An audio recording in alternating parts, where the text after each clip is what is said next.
Shalom jemaat Tuhan, kita bersyukur hari ini Tuhan memberi kita waktu untuk bersama-sama mendengarkan kesaksian dari Ibu Rina Pandiangan. Bu, apa kabar? Baik, Pak. Puji Tuhan ya. Puji Tuhan. Ibu Rina Pandiangan dalam kondisi baik. Kita akan mendengarkan kesaksian hidup Ibu Rina Pandiangan, bagaimana mengelola, memimpin, mendidik, menjadi teladan bagi keluarga, terutama bagi anak, menantu, dan cucu. Kita akan dengarkan. Ibu Rina Pandiangan menikah tahun berapa? Tahun 71. 1971. Nah, Ibu dikaruniai Tuhan berapa orang anak? Aslinya mah 4 ya. Ya, anak kandung 4 ya. 4 ya. Berapa laki-laki? 1, 3 perempuan. Sekarang mereka semua sudah menikah, sudah berkeluarga ya. Iya, betul. Cucu Ibu berapa, Bu?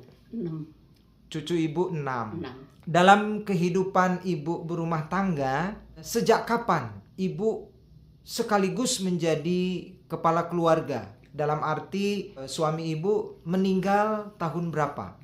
Tahun 1980. Tahun 1980. Iya. Berarti kurang lebih Ibu 9 tahun. Iya, pas 9 tahun. Pas 9 tahun berumah tangga. Iya. Nah, apakah waktu itu anak-anak 4 anak kandung ini sudah lahir semua? Belum, baru 3 lahir ya. Oh. Rudy masih SD kelas 1. Iya. Mary masih dalam kandungan. Jadi waktu suami meninggal, Ibu dalam keadaan mengandung Iya. anak keempat. Iya, betul. Jadi katakanlah putri Ibu yang bungsu ini belum pernah melihat secara fisik Belum. ayahandanya. Iya, sampai hari ini. Sampai hari ini. Iya, betul. Iya. Nah, untuk memenuhi kebutuhan hidup keluarga, Ibu harus bekerja? Ya, udah semua saya kerjain, Pak. Waktu itu yang pertama kali Ibu kerjakan usaha apa? Baru meninggal Bapak, saya langsung piara ayam. Ayamnya nggak bener, saya bikin warung. Warungnya nggak bener, berhenti. Tahu-tahu Pendeta Yahya nawarin saya kerja di gereja. Pendeta Yahya Sunaria, pendeta Sunaria. emeritus ya? Ya, saya bilang saya nggak bisa, Pak. Saya belum pernah bekerja, ntar diajarin. Itulah buat saya bekerja di gereja. Jadi dari katakanlah penghasilan di gereja dan juga pensiun Bapak, itulah Ibu kelola untuk menghidupi anak-anak. Menghidupi keempat anak. Ya. Dan sekolah mereka. Ya. Semua dapat makan minum mereka, ya, pakaian mereka. Iya, betul. Nah, Ibu bekerja di gereja berapa tahun? 25, Pak. 25 tahun. Iya. Saya masuk gereja tahun 84. Saya keluar tahun 2009. 2009 betul. Ya. Ibu berhenti dari pekerjaan dan pelayanan di gereja karena mengalami sakit ya. Ya, betul. Waktu saya kerja kan Mary masih ikut 1 tahun ya, belum sekolah. Saya bilang kalau Mary udah selesai nanti sekolah saya akan berhenti. Kalau saya punya cucu saya akan berhenti. Jadi Tuhan kasih itu saya berhenti. Sakit lagi, jadi ya pas lah itu. Iya. Ibu boleh ceritakan kepada kami bagaimana perjuangan Ibu membesarkan anak-anak dengan katakanlah penghasilan yang diberikan oleh gereja dan juga pensiun. Bagaimana Ibu mensyukuri itu kepada Tuhan? Kalau saya ya mensyukuri lebih dari semuanya, Pak. Waktu Mary lahir sakit terus. Terus saya bilang ke Tuhan gini, Tuhan gimana caranya saya membesarkan anak-anak ini? Saya nggak tahu. Saya nggak pernah kerja. Anak kecil-kecil nggak bisa saya gimana caranya. Sesudah saya bekerja baru saya tahu jawabannya gitu. Mary bisa sekolah, anak-anak sekolah. Kalau saya nggak kerja di gereja mungkin saya nggak akan bisa, Pak. Saya kerja di gereja itu manfaatnya banyak sekali, Pak. Anak-anak juga bisa terjun di gereja. Anak-anak nggak jauh dari Tuhan gitu. Tapi ini atas pimpinan Tuhan mereka itu bisa berjalan di jalan yang benar gitu. Bisa mereka cari makan sendiri, tidak tercela gitu semuanya. Walaupun dengan segala keterbatasan gitu. Ya. Jadi sambil ibu bekerja di gereja, bagaimana ibu mengelola rumah tangga ibu sehingga mendampingi anak-anak tidak sampai terbengkalai? Nggak tahu ya Pak, ya memang puji Tuhan lah anak-anak nurut sih ya. Nurut, pagi-pagi saya udah masak apa-apa. Pergi sekolah itu pergi aja gitu, udah nggak ada bekal-bekal. Pokoknya pagi-pagi udah terbiasa saya. Sampai ponakan saya bilang gini, kasarnya saya dadar telur satu suapin anak-anak duduk. Dari yang kecil sampai gede suapin bolak-balik. Pergi sekolah udah nggak ada bekal, nggak ada apa-apa, udah. Tapi puji Tuhan nggak ada yang idiot, nggak ada yang kurang gizi Pak. Sampai hari ini bisa kok Tuhan, Tuhan itu mah ada adil. Dan anak-anak semua katakanlah tidak ada yang sampai tinggal kelas. Ya, nggak ada. Pergaulan mereka tidak terpengaruh tidak oleh ada. katakanlah biasa itu pergaulan buruk, tidak ada. Belum ada Pak, belum. Puji Tuhan enggak. Puji Tuhan. Semua enggak. Pendidikan bagus, Iya. lalu semua terpenuhi Semua ya. terpenuhi dengan segala keberadaannya. Iya, Menerima dengan gitu. segala kesederhanaan. Iya, diterima gitu dengan Iya. senang hati gitu. Dan ibu syukuri itu Ya, sebagai itu dari atas tuh. berkat Tuhan ya, Betul Pak. yang luar biasa. Iya, luar biasa. Walaupun ibu Iya. harus berjuang sendiri. Iya, betul. Apakah ibu sempat bertanya, Tuhan mengapa engkau membiarkan saya berjuang sendiri? Pernah Pak, baru-baru itu waktu Mary sakitan, aku yang bertanya tuh. Aku malah marah Pak. Saya bilang, Tuhan, kalau memang kau ambil suamiku, kenapa kau tambah anak-anak? Gimana caranya aku membesarkan mereka?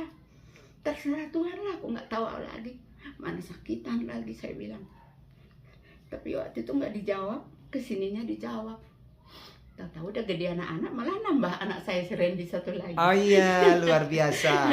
Jadi 5. Jadi ada satu katakanlah anak angkat Ya ya. betul. Iya, iya. Ya itu. Jadi Tuhan itu kita nggak terjangkau Pak. Jadi waktu ibu bertanya kepada Tuhan tentang hal itu, akhirnya ibu menemukan jawabannya dalam bentuk Ya bentuk anak-anak penyertaan Tuhan yang luar biasa ya. Ya kalau hari Minggu itu saya nggak suka teriak-teriak kan. Jadi kalau bangunin anak-anak susah, ngebangunin yang bangun kan susah. Jadi saya kalau pagi-pagi setel kaset aja zaman dahulu ya. Kaset itu rohani.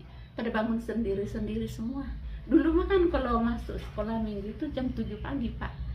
Gereja jam 7, sekolah minggu jam 8. Jadi pagi-pagi kita harus berangkat semua. Jadi udah terbiasa kita pagi-pagi harus berangkat semua. Nengkot. Iya, jadi puji Tuhan lah. Saya nggak pernah teriak untuk ke gereja juga nggak. Jadi Tuhan yang buka hati mereka itu. Selama 25 tahun ibu bekerja di tata usaha gereja ya. Betul. Pengalaman iman yang ibu dapatkan apa saja? Waduh, banyak sekali Pak. Karena gimana ya, saya kan tadinya kan nggak pernah kerja. Tahu-tahu saya kerja di situ, saya mah dianggap nama orang ya. Tapi ya udahlah Tuhan. Saya rasa gitu, kalau bukan dari situ saya nggak makan. Iya, itu ladang saya dari situ, periuk saya dari situ Pak. Iya. Iya. Jadi ibu jalani 25 tahun. Betul, ya. Pak. Anak-anak semua. Iya. Ada yang kuliah. Iya. Semuanya juga berhasil. Iya, puji Tuhan lah. Iya. Sejak kapan ibu harus berada di kursi roda?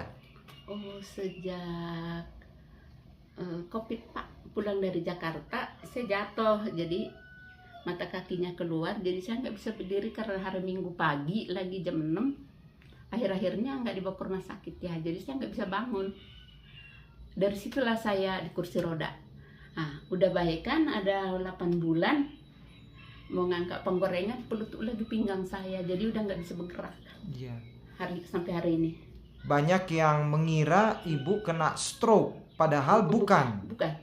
Jadi itu diawali oleh saraf kejepit. Iya, di punggung. Bagaimana ibu menghayati penyertaan Tuhan? Gimana ya? Kalau sana orangnya Pak, gimana ya? Nggak bisa ngomongnya. Kalau saya sedih nangis, tapi kalau saya senang, walaupun air mata di sini, kalau ada yang lucu saya bisa ketawa gitu. Atau orang marah gitu ya, atau mendendam, nggak bisa. Jadi saya orangnya biar gitu ya. Apakah ibu sempat bertanya, Tuhan mengapa ini terjadi padaku? Apakah ibu sempat bertanya seperti itu? Aku sih enggak, cuma anak-anak yang suka ngomong.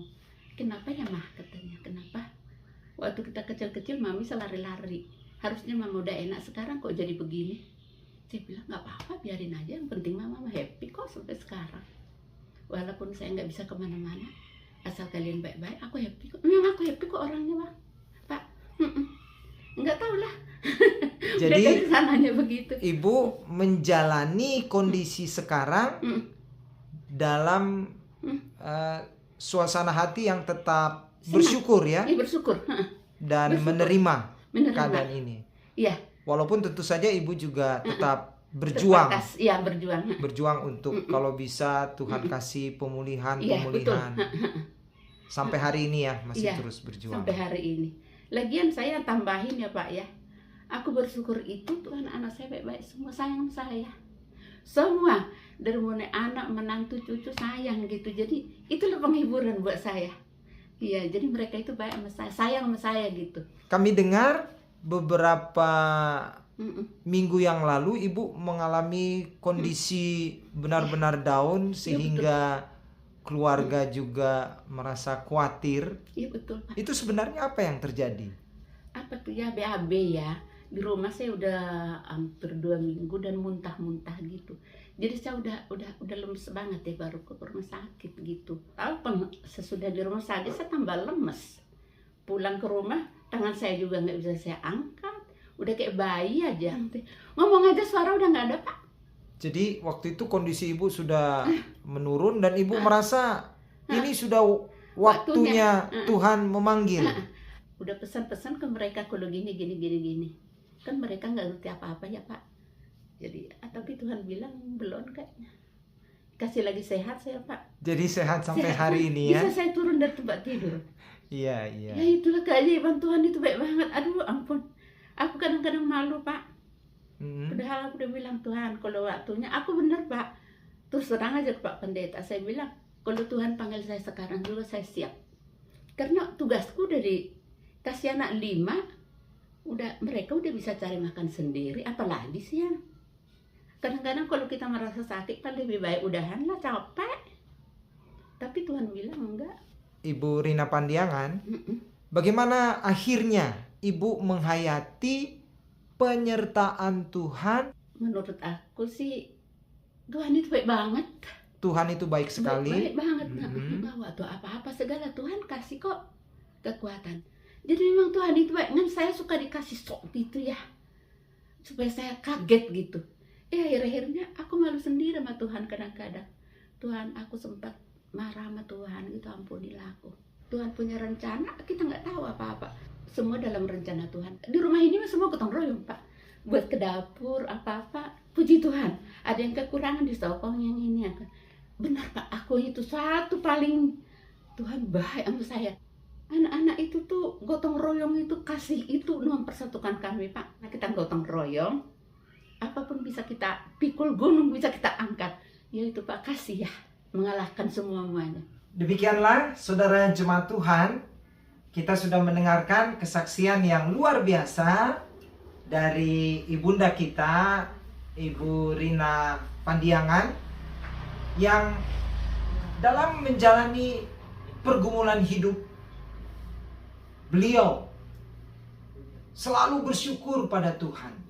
Dalam segala kesederhanaan, ibunda kita ini dimampukan untuk terus membesarkan anak-anak, menyekolahkan, menjaga, melindungi dari pergaulan buruk, sehingga keluarga beliau menjadi teladan.